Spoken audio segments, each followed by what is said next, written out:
आप देख रहे हैं वतन समाचार। मैं हूं मोहम्मद अहमद। हमारे साथ बातचीत करने के लिए आज फुरकान साहब मौजूद हैं। फुरकान साहब इंडिया इस्लामिक कल्चर सेंटर के वाइस प्रेसिडेंट हैं। साथ ही आप एक सीनियर पॉलिटिशियन भी हैं। अलीगढ़ में महापौर रह चुके हैं और कई सारी कमेटियों में भारत सरकार में आप रिप्रेजेंट कर चुके हैं। इन दिनों वक्फ का मसला काफ़ी छाया हुआ है। आज जमात इस्लामी की मस्जिद में भी बाकायदा वक्फ पे पूरी तकरीर हुई। बिल की खामियों के बारे में बताया गया, लोगों को अवेयर भी किया गया। और एक मेंबरों की एक बड़ी डिमांड थी इंडिया इस्लामिक कल्चर सेंटर के कि इंडिया इस्लामिक कल्चर सेंटर को इसमें इनिशिएट करना चाहिए। महमूद प्राचार्य ने बाकायदा प्रेस कॉन्फ्रेंस करके इंडिया इस्लामिक कल्चर सेंटर से रिक्वेस्ट की थी कि उसको लीड ले।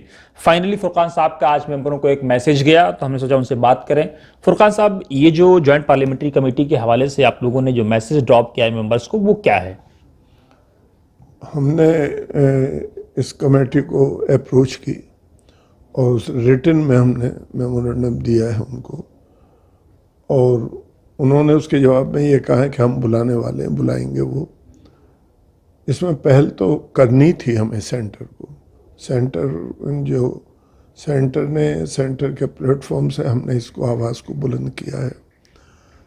हम जितने लोग जीत के आए सबके सिग्नेचर है जो उनको वहाँ दिया है हमने, और इंशाल्लाह वो जल्दी हमारी मुलाकात होगी उनसे और भरपूर अंदाज में बज़ोर आवाज़ और पूरी बात अपनी ताकत के साथ कही जाएगी सरकार से, जो भी कमेटी बनी हुई है उसकी।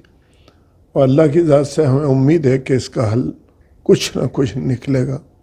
नहीं निकला हम लड़ाई लड़ेंगे, आखिर तक लड़ेंगे जो कुछ भी होगा, और लड़ना चाहिए हर एक को।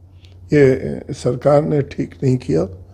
मैं ये समझता हूँ कि ये उसमें जल्दबाजी में ऐसा फैसला लिया है, तो उसके सिलसिले जब हमारी उस कमेटी के सामने पेशी हो जाएगी, हम भरपूर अंदाज में अपनी बात को कह देंगे, फिर हम आपसे अलग बात करेंगे उसके सिलसिले। अभी जो आपने मेमोरेंडम दिया है या जो आपने गुजारिश की है, वो क्या ऐसी वजूहात हैं जिन पे आपको, आप लोगों को या आपकी कमेटी को, इस्लामिक सेंटर को ऑब्जेक्शन है कि इसको रिमूव किया जाना चाहिए? क्योंकि वहाँ पे बिल के रिजेक्शन की बात आ रही है कि आपने ऑलरेडी बिल को रिजेक्ट करने की बात की। हाँ, इसलिए कि उसमें खुली हुई बिल्कुल कलेक्टर को तमाम पावर देना वो ठीक नहीं है, किसी भी तरह ठीक नहीं है। इसी सिलसिले में हमने यहाँ पे 8 तारीख को एक रखी है कॉन्फ्रेंस, एक सेमिनार टाइप का।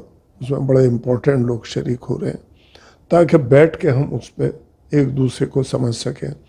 जो लोग मिल चुके हैं उससे पहले कमेटी के सामने, जेपीसी के सामने, वो भी बताएंगे। जो नहीं मिल सके वो अपनी बात रखेंगे ताकि एक राय मजबूती के साथ बन सके।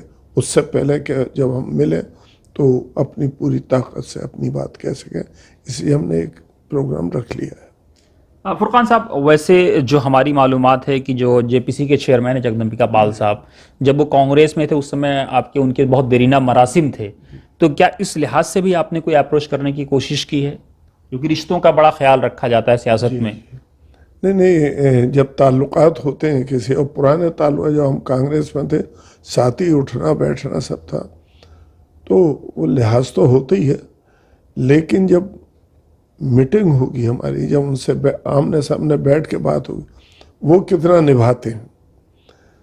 हम अपनी बात कहने में कहीं कोताही नहीं बरतेंगे, और मुझे उम्मीद है कि वो इस बात का ध्यान रखेंगे। टाइम मिलने दीजिए, फिर बताते हैं। क्या सेंटर ने इस सिलसिले में कोई कमेटी फॉर्म की है या पूरा का पूरा बोर्ड जाएगा? जो हमारा बोर्ड है, हमारे सबके सिग्नेचर हैं, और जिसको हम चाहेंगे कि वो अच्छा रिप्रेजेंट कर सकता है, जैसे हमारे यहाँ जावेद साहब हैं, उनको भी हम साथ ले जाएं। लेकिन हमने 13 लोगों ने अपने सिग्नेचर से भेजा। सलमान साहब का भी है, मेरे भी है। नहीं, सलमान साहब एक अच्छे काबिल वकील हैं और उनसे बेहतर कौन रिप्रेजेंट कर सकता है इस पूरे उसको, क्योंकि वो नज़ाकतों को समझते हैं। उनका एक कद भी है, उसका भी एक रोब रहेगा। तो क्या सलमान साहब भी जाएंगे?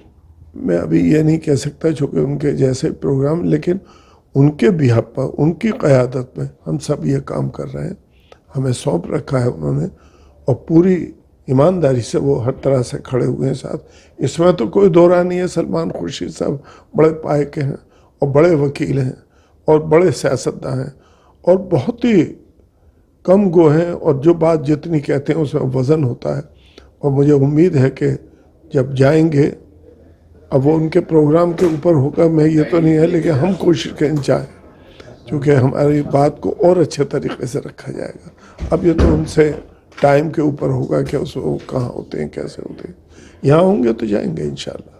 एक आखिरी चीज़ फुरकान साहब, इस पूरे बिल में क्या कलेक्टर के अलावा जो और भी, चूंकि all India Muslim press club board हो, उसने ज्वाइंट प्रेस कॉन्फ्रेंस की मुस्लिम ऑर्गेनाइजेशन के साथ कि इस बिल को रिजेक्ट करना चाहिए, महमूद प्राचा ने प्रेस कॉन्फ्रेंस की इस बिल को रिजेक्ट करना चाहिए, आज जमात इस्लामी के पूरे खुतबे में इस बात को किया गया कि इस बिल को रिजेक्ट करना चाहिए, तो मतलब एक मैसिव लेवल पे एक इंटायर मूवमेंट खड़ा होता नजर आ रहा है। तो क्या उस चीज़ को आप लोग महसूस कर पा रहे हैं? नहीं, हम महसूस कर रहे हैं, इसीलिए तो खड़े हुए हैं, इसीलिए तो हम सेमिनार कर रहे हैं।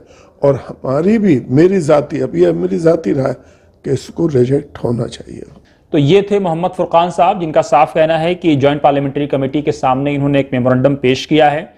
और जगदम्बिका पाल साहब इनके दरीना दोस्त भी हैं और साथी भी हैं, कई बार मैंने खुद जगदम्बिका पाल साहब के सामने इनको देखा है। इन्होंने भी इस बात को मेंशन किया है कि अब उन पर ये डिपेंड करता है कि कितनी वो निभाते हैं।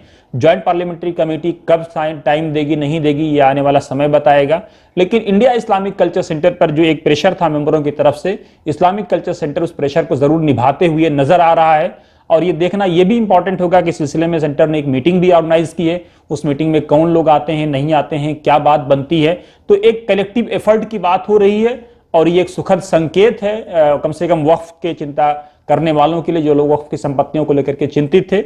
लेकिन देखना बड़ा दिलचस्प होगा, क्योंकि सरकार का एक अडिग रवैया 303 वाला और सरकार का अब ये 240 वाला रवैया, दोनों में अपने आप में अंतर है। और ये भी इंपॉर्टेंट ये है कि पिछले 11 सालों में मुस्लिम से रिलेटेड पहला ऐसा कोई बिल है जो जेपीसी या सेलेक्ट कमेटी को भेजा गया है।